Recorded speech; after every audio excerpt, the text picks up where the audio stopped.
Hello, hi, I'm Jen. This is just going to be a basic stock analysis of Amazon, which the ticker symbol is AMZN. And this is just for a school project. Please do not use this as a financial device. Um, I don't completely know what I'm saying, and I would love to learn more. So please leave any constructive criticism. And okay, if you didn't know, Amazon was founded in 1994 by Jeff Bezos, and he started at selling books, but then he started selling other things, and now it's the largest e-commerce retailer. So you might have seen their Amazon Prime cards. They're literally everywhere now. But not only do they do e-commerce, they also branched out into technology. So they have their AWS, which you can see over there. There's a cloud of stuff. It's Amazon Web Services, and basically, from what I understand, the most basic, dumbed down way to explain it is that Amazon Web Services, like imagine there's a cloud. So, and in that cloud, you can hold all the information and you can retrieve information at any time you want. It's like Google Drive. When you go on Google Drive, you type something, it's automatically saved. And then you just like X out of it and then you X back on, and it's still there. So Amazon provides cloud services, and with that, there's a lot of security. There's a lot of technological things that I can't understand, but it's basically just like the system where the cloud, everything's saved on there. Um, and they also do video streaming, which is Amazon Prime, and there's a lot of videos. It comes with the Prime membership, which over 200 million people have. It's crazy. That's 200 million people. That's like 2/3 of the U.S. population. That's insane. And because they're so big, um, they have perfected supply chain. So they have fast shipping. They have a wide selection because everyone has to sell on Amazon because everyone buys from Amazon. They have huge. Amazon has huge bargaining power. If you want a product sold, you have to sell on Amazon, and Amazon takes a lot of fees. But because Amazon is so big and you just have to be on Amazon to get distributed, Amazon is able to have so many third-party retailers on their site, and they're able to charge those large prices to be listed on their site. And they have 40% of the US e-commerce market share, which is insane. Next up, we're doing a little SWOT analysis. So the strengths, huge customer base. Everybody knows what Amazon is. They have a really, really detailed distribution system. Like everything is tracked by the, I forgot if it was by the minute or by the second, but everything is tracked. If you look into their factory, everything is timed. Everything in their drivers, all the packages, everything is timed. They keep track of every little step. They've perfected it. And they have a broad product selection because everyone has to sell on Amazon because everyone uses Amazon. And the opportunities they have is product acquisitions. So instead of relying on the third-party sellers, Amazon can buy out that company and make it their own. So they can sell under their own label, manufacture themselves, make it cheaper, make sure that there's no like delay, and they can take the profits. So that's an opportunity. Another opportunity is innovation and technology, which they're already doing, but they can further improve on, especially with the AI boom and the cloud computing system. They can become a tech giant. And the other thing is sustainable practices.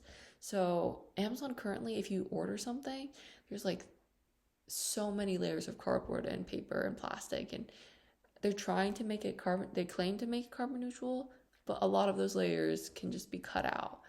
And that would be really amazing because cutting out those layers makes it cheaper and also harms the environment less.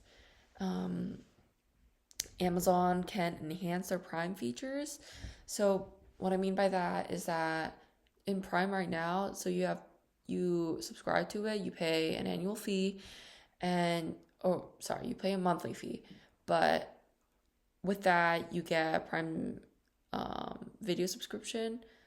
So But in addition to that, if Amazon offers like free food or free some partnership with a gym or something else, they'll enhance their customer loyalty. Because right now, Amazon in the online retail space, every single dollar counts. Customers for daily products, if a new competitor comes in with a cheaper product, they're gonna move. They're not gonna be with Amazon. If another competitor is faster, cheaper, why would they stick to Amazon? So enhancing Prime features would increase customer loyalty. But with that, a lot of the opportunities tie into the weaknesses. So as I mentioned, they rely heavily on third-party sellers. If third-party sellers, if anything wrong, has to be returned through Amazon. Amazon has to take care of that. If a third-party seller is delayed in any way, Amazon has to convey that to the customers. So, like I said, making the product, buying it out, would save Amazon a lot of the hassle and make sure that they just do everything in-house. One big thing that I think is a big weakness is the poor labor practices. So right now, Amazon average worker only stays there for 8 months. And if you read online, there's a ton of like articles, just like people talking about how they're like, it's like backbreaking work and you're micromanaged. So initially 8 months, you'd be like, okay, what does that matter? But if I compare to Walmart, which I'm going to use Walmart throughout this whole video, because even though Walmart isn't exactly the biggest online retailer, it's also a competitor of Amazon, and it is the overall biggest retailer.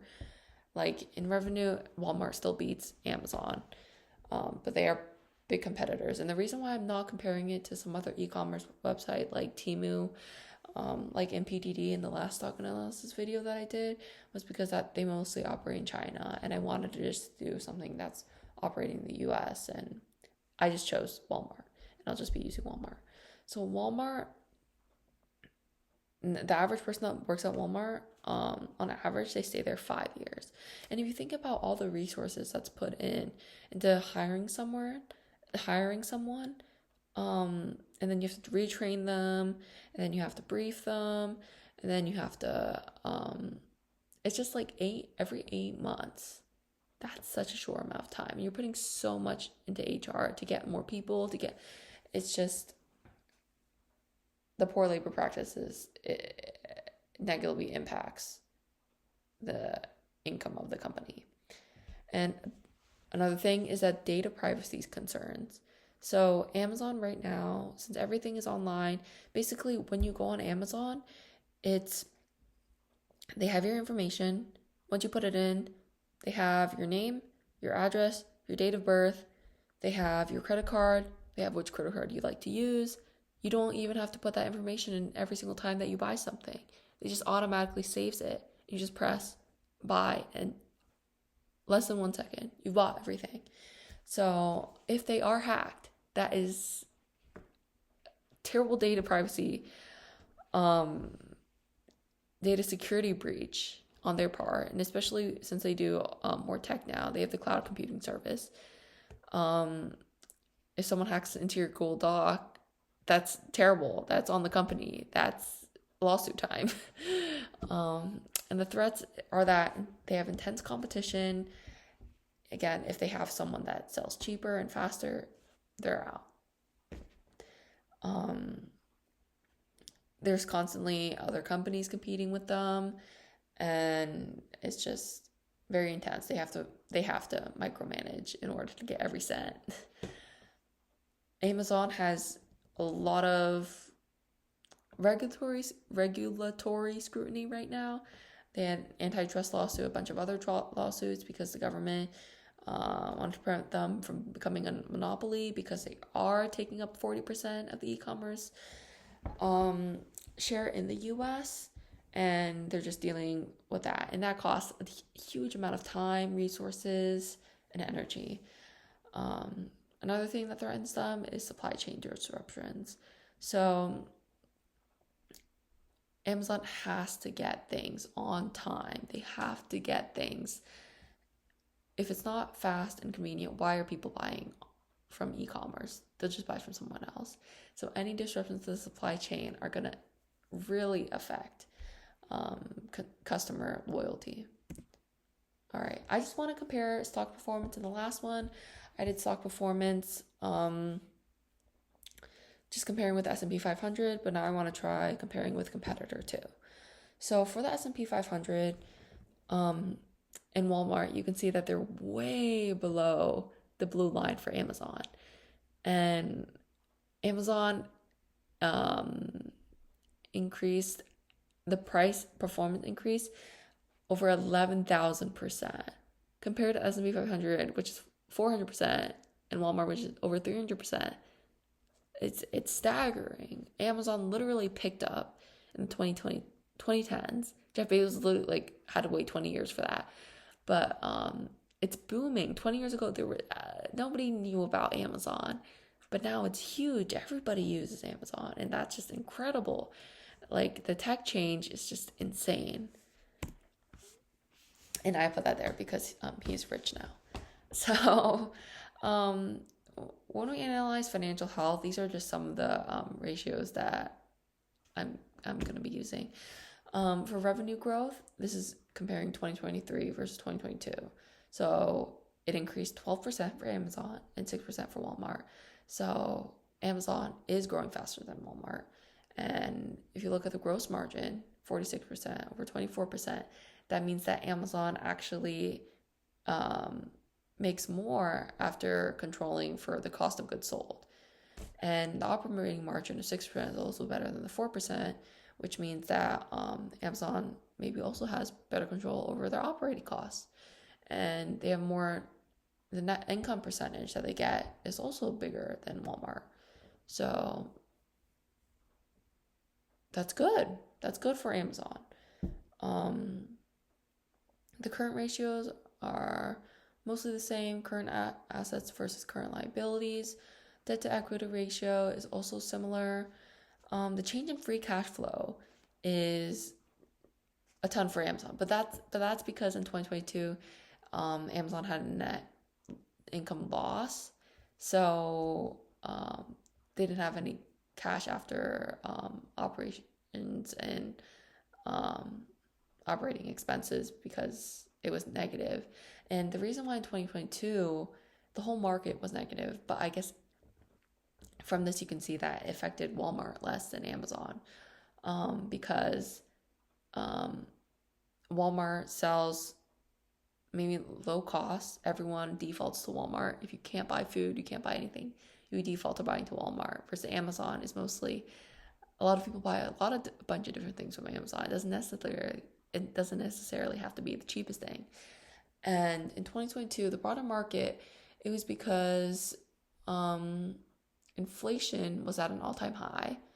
So interest rates were cut. And when interest rates are cut, that means less borrowing, less spending, and ends up trickling down to Amazon. And then I was like, wait a minute, all right, is inflation still high right now? But apparently compared to 2022, it's more under control, and we already anticipated the inflationary increase.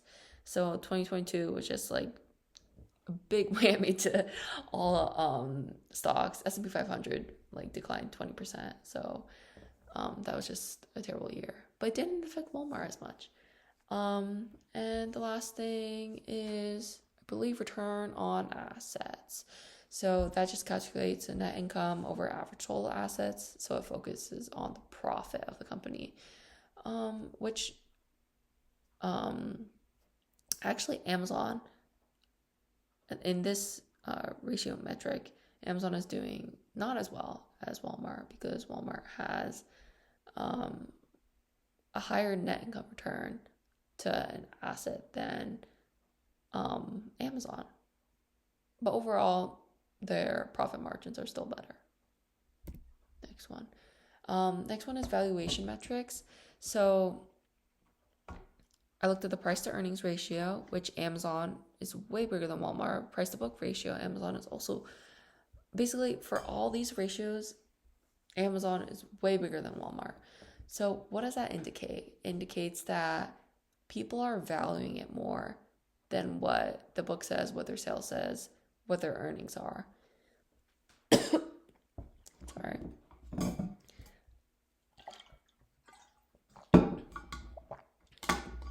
And what can that really tell us right now? Well, if you looked at, I remember the S&P 500, the PE ratio was around 27. So comparing to the market, comparing to its competitor, Amazon is overpriced.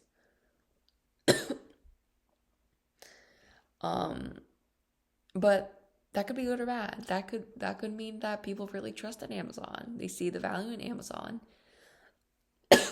They see that the e-commerce website has incredible power. I mean, it just has to be, my analysis might be different than yours.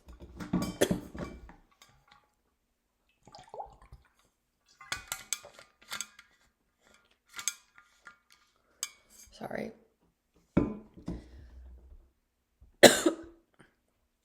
For the dividend yield, Amazon doesn't give out dividends, but Walmart gives out 1%. So you consider that 1% into how much you're getting back every year.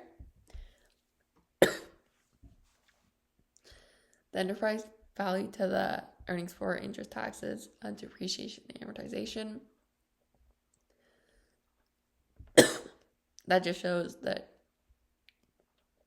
share price to EBITDA, and that Amazon is also bigger than Walmart, also indicating some overvaluation compared to its competitor. And for the asset turnover, I was confused about this, but asset turnover, the difference between asset turnover and return on assets is that return on assets focus on profit, while asset turnover is net sales over average total assets. So that means it focuses on revenue. So if you look at this, Walmart is actually beating Amazon on the revenue compared to, so for every dollar that they have in assets, Amazon makes $1.16 in net sales versus Walmart, for every dollar in assets they have, they make $2.62 in net sales. But like we said, revenue does not equal profit. Revenue is before you minus everything, and that becomes profit. And this is just a small technical analysis. I'm just looking at the overall trend. Is there a lot of variation? So there was a sharp decline in 22, like before I mentioned, interest rates were cut. Nobody had money to buy anything. That's still kind of an issue, but less than an issue in 2023. It was an all-time high over here. You can see this little point over here before it dropped. And why did it drop? They released their earnings report, and it was lower than expected sales, only by 0.8 billion, which sounds a lot, but they had 150 billion around there. So 0.8 big billion, they missed it by this much. And another thing is that the Wall Street was expecting 15.3 billion operating income prediction for Q3, but then Amazon actually decreased their operating income estimates to 11.5 billion to 15 billion, so that was lower than Wall Street expected. So that, combined with the overall market dropping in August because inflationary pressures again, is the reason why we see a dip over here. But we can see Amazon is recovering. So what are the growth potentials and risks? What am I considering here?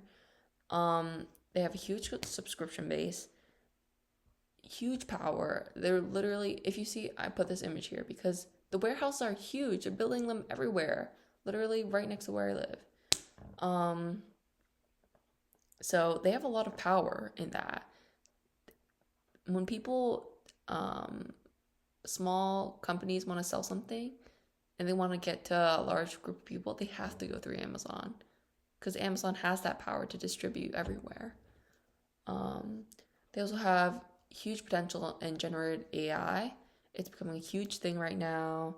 The cloud system had a 19% growth, which is better than what their e-commerce growth was of 12%. And that can become a huge thing. I use the example of Google Drive. but it probably is a lot more complex than that. And it's just becoming more and more of everybody uses AI right now, and you need to protect that. You need security behind that, and Amazon's technology can provide that security. Another thing, then now we go into the risks. There's intense competition. Temu is actually now a big competitor of Amazon because they launched in 2022 in America, and a lot of people buy it now because Temu is much cheaper than Amazon. They do require more time for shipping, but if between costs, Temu is much cheaper. So Amazon has to deal with that. They have to deal with providing products that are cheaper to compete with Temu. And economic downturns, this is probably going to be mentioned for every single stock analysis video that I post, which is only 6. But if people don't have money to spend on stuff, they're not going to buy things from Amazon. That's just going to be a general thing. Economic downturn is just a thing that we're going to face for the next foreseeable year. And companies are going to struggle because people have no money to buy anything. So conclusion, Amazon is doing well, but it might be overvalued. So the company is obviously going into tech. They're huge, 40% of the e-commerce share in the US. But if we looked at the ratios over here compared to their competitor, they are overvalued. But again, I might be totally wrong, and they may be overvalued for a good reason, and they might actually be fairly valued to you. It's just that my comparison shows that it's overvalued. But that is it. And I will try to not cough as much in the next video. Thank you.